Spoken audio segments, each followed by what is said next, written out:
Eu disse num vídeo que eu gravei ontem que o Lula foi muito esperto. Ele deu um jeito de dar um pé na bunda do seu pior ministro, aquele que tem mais contribuído com a desaprovação do seu governo, o Paulo Pimenta, de uma forma honrosa. Ele, ao invés de demitir humilhando esse cidadão, colocou ele no Rio Grande do Sul. No estado que está passando por uma calamidade pública, no estado que está passando por uma tragédia, ele coloca o seu pior ministro de escanteio lá nesse estado. Ele vai ser a autoridade federal para a reconstrução do Rio Grande do Sul. Ou seja, engavetou o cara e vai deixar ele quieto lá de molho. O objetivo é ver se ele consegue ganhar um pouco de popularidade para ser candidato no Rio Grande do Sul para o governo. Então, usando mais uma vez a tragédia e o sofrimento como palanque político, Lula coloca o seu pior ministro como presente para o Rio Grande do Sul. Aí eu lembrei que a gente está tendo várias denúncias, né? Paulo Pimenta tentando censurar quem mostra o descaso, a inépcia, a incompetência do governo, ativando ou provocando a Polícia Federal e o STF para bloquear pessoas que criticam o seu trabalho. Basicamente, ele está concorrendo ali com a posição do Alexandre de Moraes. Depois nós tivemos aquela pesquisadora que tem sofrido bullying e perseguição nas redes sociais porque ela mostrou que eles estavam mentindo, pegando uma pesquisa dela e adulterando a interpretação para ficar parecendo que o maior problema do Brasil hoje não é a tragédia no Rio Grande do Sul, não, são as fake news. Tá. Aí eu lembrei de um podcast que a lhama cuspideira Jean Willis participou um tempo atrás. Você se lembra quando o Jean Willis veio para o Brasil, porque dizendo ele ia participar, ele ia trabalhar na Secretaria de Comunicação, só que ele foi esculachado pelo governo? Pois é, ele participou de um podcast e ele falou umas coisas que agora fazem sentido e é importante a gente compartilhar. Dá uma olhada. Pelo meu tamanho, Márcio, né, que às vezes eu mesmo duvido do tamanho que eu tenho, ele se sentiu ameaçado, então ele fez um processo de sabotagem para mim. Ele tá falando do Paulo Pimenta aqui, tá? Que o Paulo Pimenta se sentiu ameaçado e fez um processo de sabotagem contra ele. Em relação à minha ida para o governo. E ele utilizou o tweet que eu fiz sobre Eduardo Leite para isso. E aí, claro, todos os colunistas dos grandes jornais, o Paulo Pimenta é o secretário da comunicação. Sim. E, portanto, é o cara responsável pela distribuição da verba de publicidade do governo na imprensa.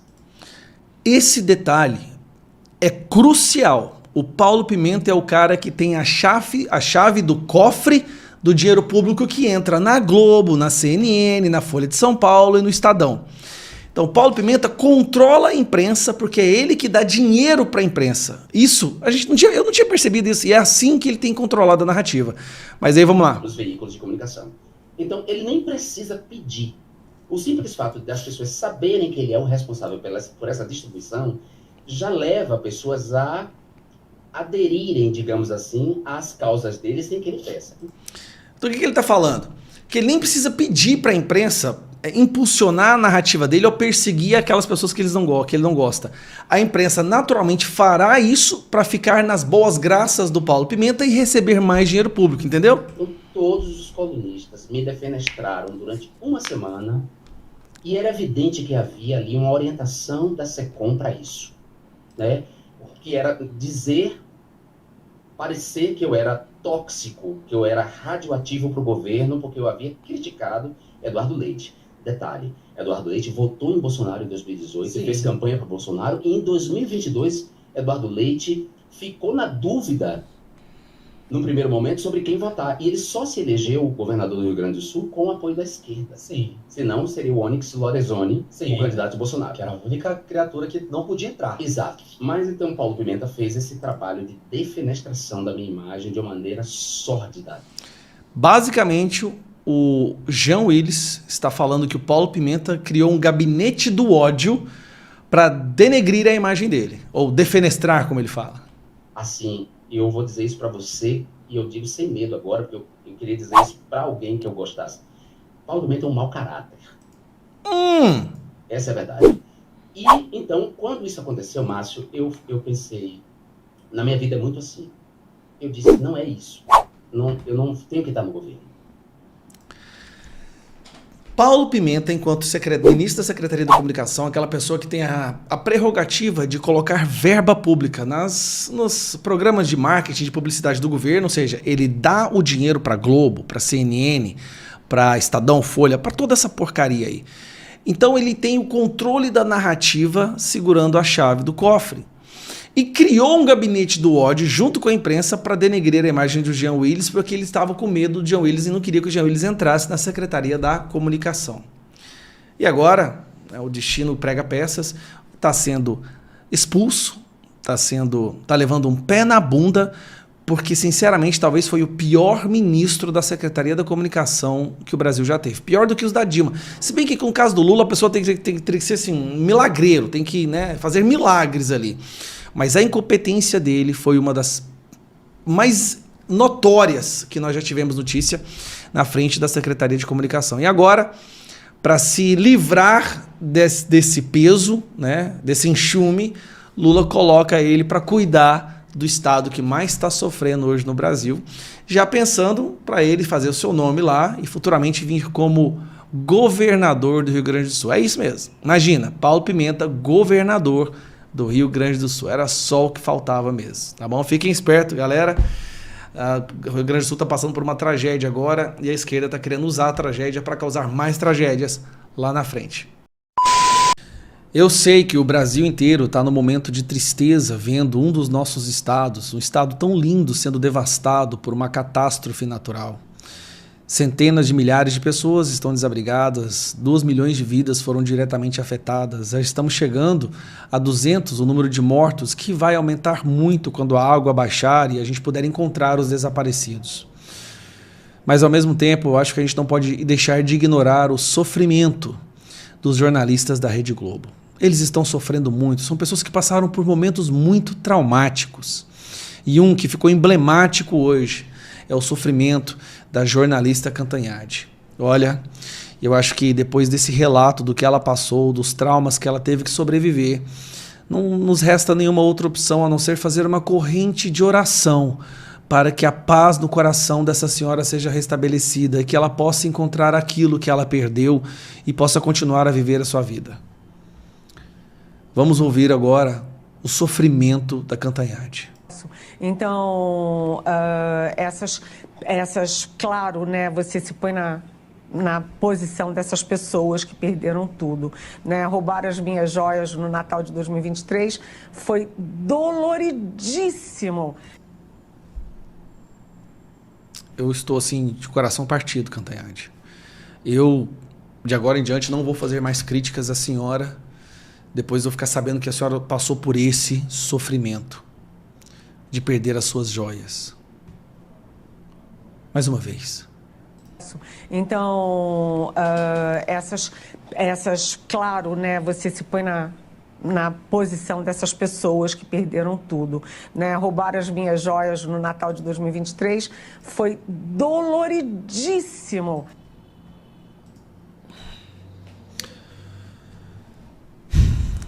Imagina você contando para alguém que você perdeu sua casa, seu emprego, tudo que você tinha, que a sua família morreu afogada, filhos, esposa. Aí, em contrapartida, essa pessoa fala: eu entendo o seu sofrimento. Uma vez eu fui tirar a cutícula da unha e sangrou. Ou eu perdi o meu peixe dourado. Para mim, isso para mim é um sinal de psicopatia. É uma incapacidade de entender o sofrimento do outro que beira o patológico. Então, essa jornalista da Rede Globo, e nesse momento, que fique bem claro, ela está aqui, ó, quero que vocês dizem, ela estava nesse momento tentando enaltecer, olha aqui na margem do lado, enaltecer a visita que o Lula fez a um abrigo, onde nesse abrigo colocaram ali apenas as pessoas que apoiam esse cara. Ali só tem aquelas pessoas previamente selecionadas que todos sabem ali que apoia o Lula. Depois ele vai no teatro e faz um comício, falando que vai se reeleger novamente. Isso é o jornalismo hoje no Brasil. É uma pessoa querendo comparar algo que é inenarrável, um sofrimento que é inenarrável, a perder... Me desculpa. A perder joias. Essa é a Globo. Essa frase, esse posicionamento, essa desconexão com o sofrimento do povo brasileiro, esse é o retrato da Rede Globo hoje em dia. Daniela Lima, Bonner, falando da Madonna, nos piores momentos do Rio Grande do Sul. A Daniela Lima defendendo o governo mais inepto, mais incompetente da história. E aí, para tentar dar um ar de heróico à visita do Lula, ela tenta comparar o sofrimento dessas pessoas com o sofrimento dela ao perder joias. Joias. A maioria esmagadora do brasileiro nunca nem teve uma joia para começo de história. Nem tiver. As pessoas não têm joias no Brasil, mas ela sofreu porque perdeu joia. Sabe? Tipo assim, eu entendo o sofrimento. Uma vez eu fui entrar no meu Porsche e tinham arranhado a porta do carro do Porsche. Então, se eu sofri com o arranhado do carro do Porsche, imagina essas pessoas que viram suas mães, pais, irmãos, filhos, filhas, esposas morrendo afogados, suas casas sendo destruídas, suas cidades inteiras, suas famílias desaparecidas. Isso é preocupante, mas essa é a cara da Rede Globo hoje. E virou meme.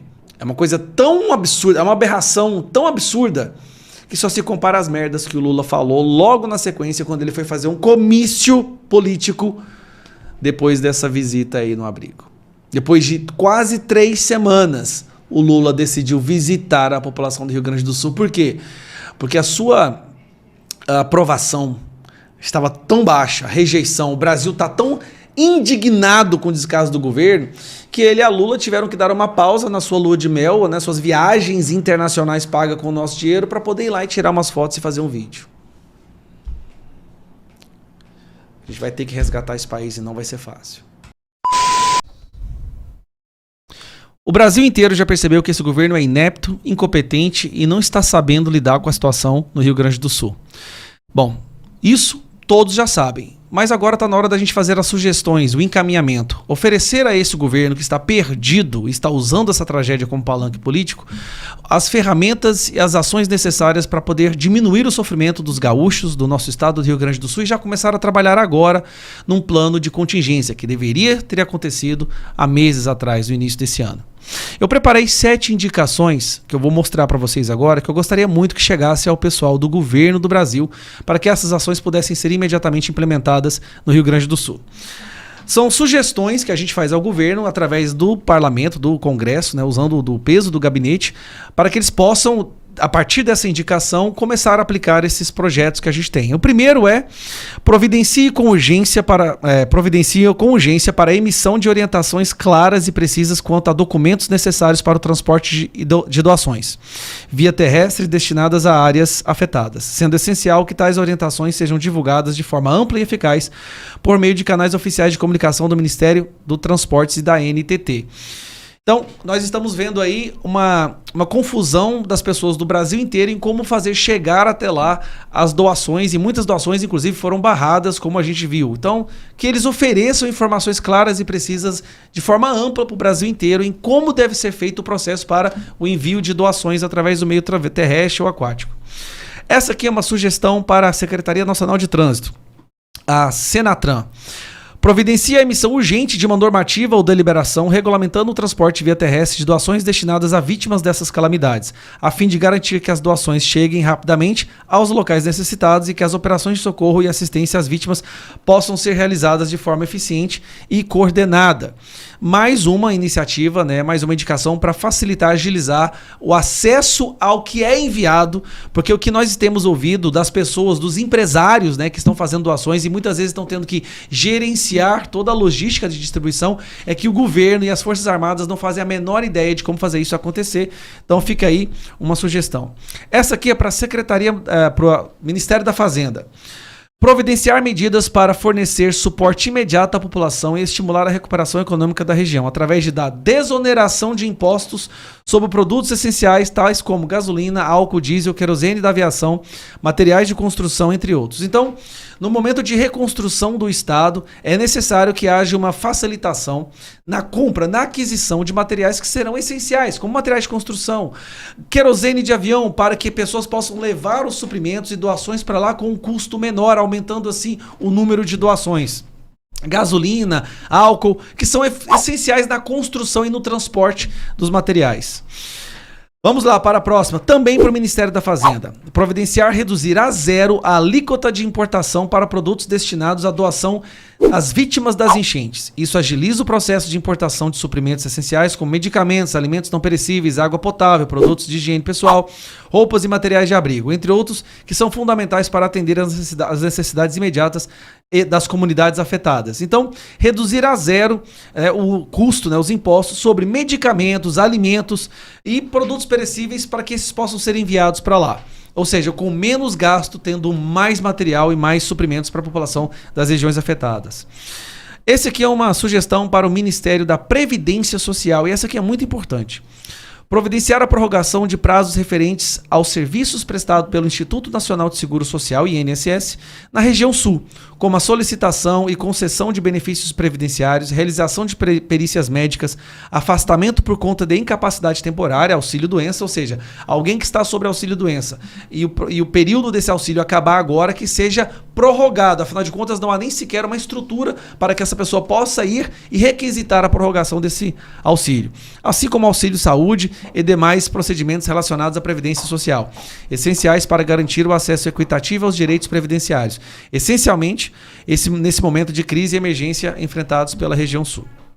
Aqui, para o Ministério da Educação, providenciar e direcionar parte das verbas destinadas à merenda e ao transporte escolar, visando apoiar iniciativas de assistência às vítimas das enchentes e sugerindo que esses recursos sejam utilizados prioritariamente para a compra de alimentos não perecíveis, água potável, produtos de higiene pessoal e outros itens essenciais que possam atender às necessidades imediatas das famílias afetadas. Há uma verba destinada pela União para a compra de merendas e o transporte escolar, que não está acontecendo. Não está tendo aulas e as crianças não estão indo para a escola para poderem comer. Então, o que deveria ser feito? Esta verba do transporte escolar e esta verba para o alimento das crianças como merenda escolar ser destinadas às pessoas das regiões afetadas e principalmente para os abrigos. A verba destinada para as merendas deveriam estar sendo agora usada para oferecer alimento nos abrigos. Por último, para o Ministério da Saúde. Providencia a elaboração de um plano detalhado e abrangente para lidar com os riscos à saúde decorrentes das enchentes, considerando fatores como contaminação da água, proliferação de vetores de doenças, mosquitos transmissores de dengue, zika, dentre outros, mitigando assim o impacto da enchente na saúde pública. Nós sabemos que após enchentes já existem estudos que falam que há certas doenças que são muito mais prováveis de acontecer. Principalmente durante o salvamento, pessoas que vão se cortar, salvamento de cachorros onde as pessoas do resgate estão sendo mordidas, então tem que ter bastante vacinas antirrábicas.